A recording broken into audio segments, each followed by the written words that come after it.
E as eleições municipais de 2020 foram as primeiras que passaram a valer a proibição de coligações, além de manter também a cota mínima de 30% para candidaturas femininas nas eleições proporcionais.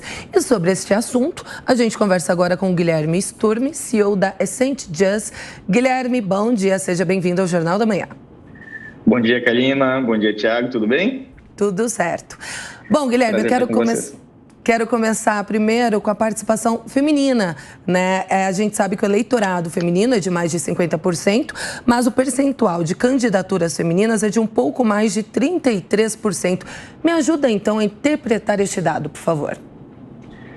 Veja bem, né? De fato, a participação feminina, ela vem crescendo ao longo das últimas eleições, quem sabe não na velocidade que precisaríamos ou gostaríamos, né? Existe um desafio muito grande e o desafio da participação feminina, ele se baseia numa série de motivos, né? Desde questões mais óbvias, né? Como o espaço, a participação dessas na vivência partidária, na vivência política, nos espaços de poder, né? Mas até questões mais simples ou mais primárias, como o contexto social, né? Questões ainda, algumas regiões ainda com machismo muito predominante, e a própria estrutura do dia a dia, né, das mulheres, né, buscando cada vez mais sua independência, então, já em bom número, ocupando postos de trabalho, ocupando funções, então já tem o seu dia a dia tomado das suas atividades, no outro turno ainda tem o seu papel na família, e em meio a tudo isso ainda precisa organizar o espaço e o apoio para participação na política. Então tem uma série de potenciais justificativas, uma série de desafios, né? Mas, sem sombra de dúvida, Kalina, muito mais na minha pauta, né, que é a pauta que é a seara que eu ocupo dentro das campanhas hoje, que é a prestação de contas, né, a parte financeira das campanhas, esse avanço, né, ele vem muito impulsionado também, nem só pela reserva de 30% de vagas para concorrer, mas pelo carimbo orçamentário, né, pela reserva de dinheiro para as campanhas femininas. E agora, com a nova resolução do TSE, com a prioridade, né, ou com um gatilho temporal para que esse recurso chegue logo ou chegue até primeiro nas campanhas femininas. Ô Guilherme, bem-vindo mais uma vez aqui à Jovem Pan. O que pode mudar a partir de agora? E eu lembro, né, é importante lembrar que nas últimas eleições foram registradas irregularidades de mulheres que eram procuradas por partidos, mas no fim das contas acabavam ou não se candidatando ou tiveram uma candidatura totalmente desprestigiada, numa tentativa dos partidos continuarem pegando o dinheiro do fundo eleitoral. De que maneira é possível mudar esse cenário? Como você mesmo disse, é um cenário machista em que os homens predominam.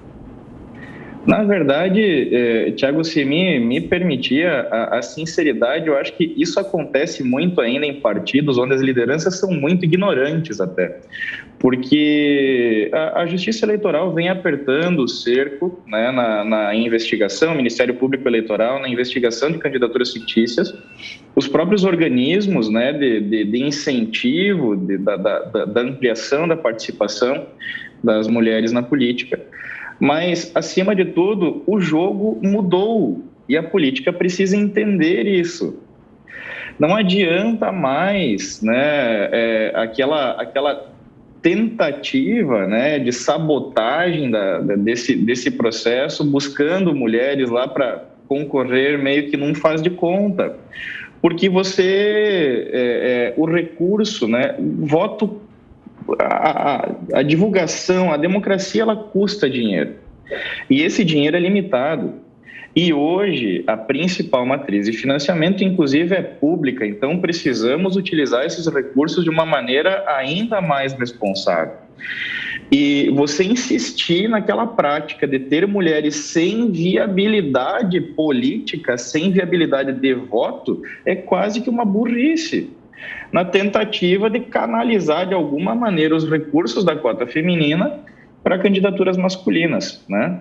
Então, existe uma preocupação muito grande, existe um rigor de controle sobre esse ponto cada vez maior.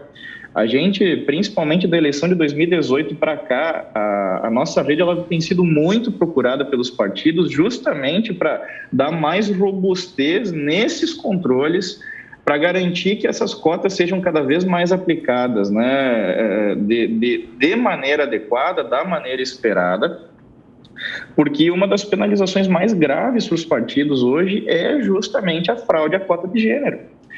É um dos pontos que, inclusive, tem derrubado chapas inteiras Brasil afora. Isso não é mais folclore, isso não é mais não é uma caça às bruxas, mas é algo que tem se tornado cada vez mais corriqueiro. Então, acabou o espaço, né, para aquela velha política de ter mulheres, de ter meninas concorrendo num faz de conta.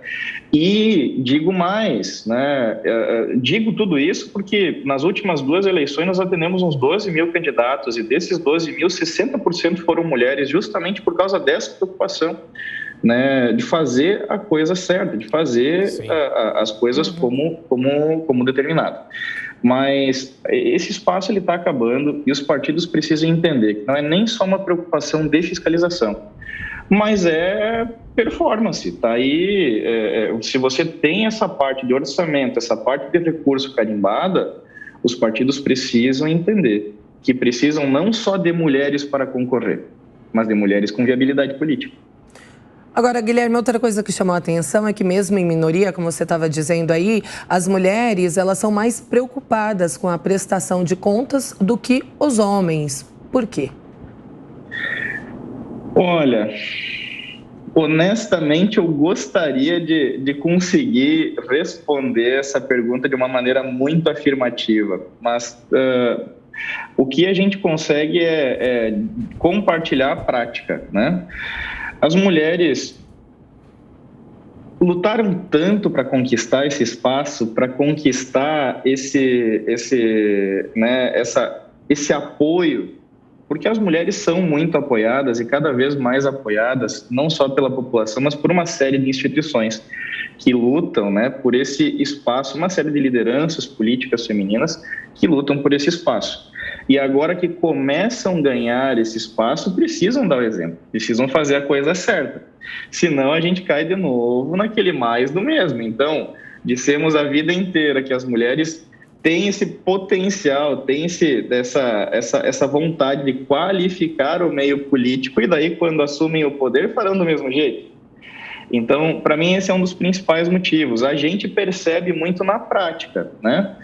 As mulheres entrando, ocupando, tomando seu espaço e cada vez mais preocupadas também, mas também tem alguns outros fatores, que é a própria inexperiência, né? E tem um ditado antigo aqui no interior que diz que morre mais eletricista velho de choque do que eletricista novato, porque o eletricista velho é tão confiante, né, que acaba não tomando alguns cuidados que um eletricista mais novato costuma tomar.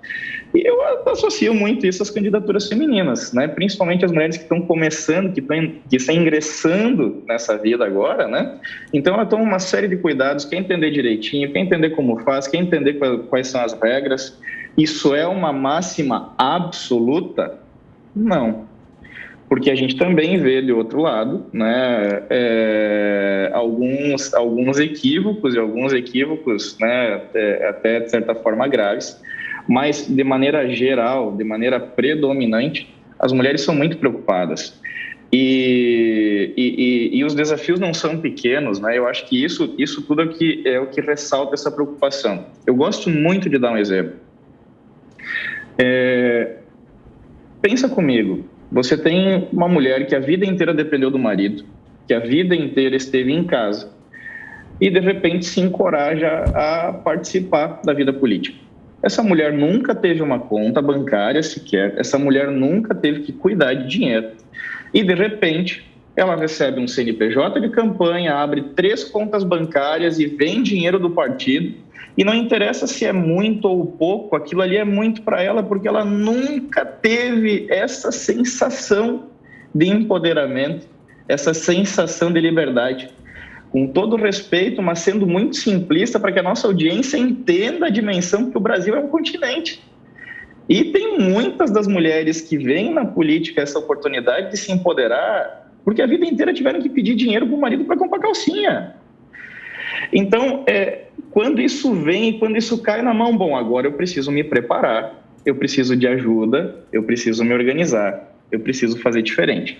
Então, eu não sei exatamente, Karina, qual é o principal motivo ou o principal porquê, mas com certeza o que eu consigo dizer é a sensação atendendo e acompanhando candidatos já há quase 15 anos. As mulheres normalmente têm uma preocupação a mais com essas questões. E rapidamente, para a gente fechar aqui a nossa conversa, a Karina no começo falava das coligações partidárias que foram proibidas nas eleições e agora uma grande discussão que se faz é o surgimento das federações, que é uma coligação, entre aspas, mas uma coligação muito mais demorada. E de que maneira isso interfere em candidaturas femininas e se você considera positiva essa figura das federações? Olha, ainda é uma figura muito nova e, Thiago, te diria que é muito cedo ainda para a gente avaliar os impactos, especialmente no que tange, né, a participação da mulher na política. Estou muito curioso, inclusive, para a gente ver se viabilizarem as federações agora nessa eleição. Porque é um arranjo muito complexo, né? A política é muito dinâmica, né? A política tem um cenário que muda muito rápido.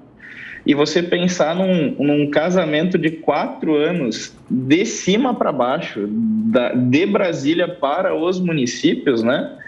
É uma questão muito complexa. Então, eu não te confesso que não arrisco palpite ainda e mais, né? Corre até ação ação no Supremo que deve ser avaliada agora nas próximas semanas quanto à constitucionalidade disso, né? Então, é um tema muito recente. É difícil ainda a própria política, né? As próprias instituições estão tentando ainda entender como viabilizar isso na prática com o tempo que se tem, principalmente agora para essa eleição. Guilherme Sturme, CEO da Essente Jus, muito obrigada pela entrevista. Ótimo domingo para você. Para vocês também, obrigado e contem sempre com a gente.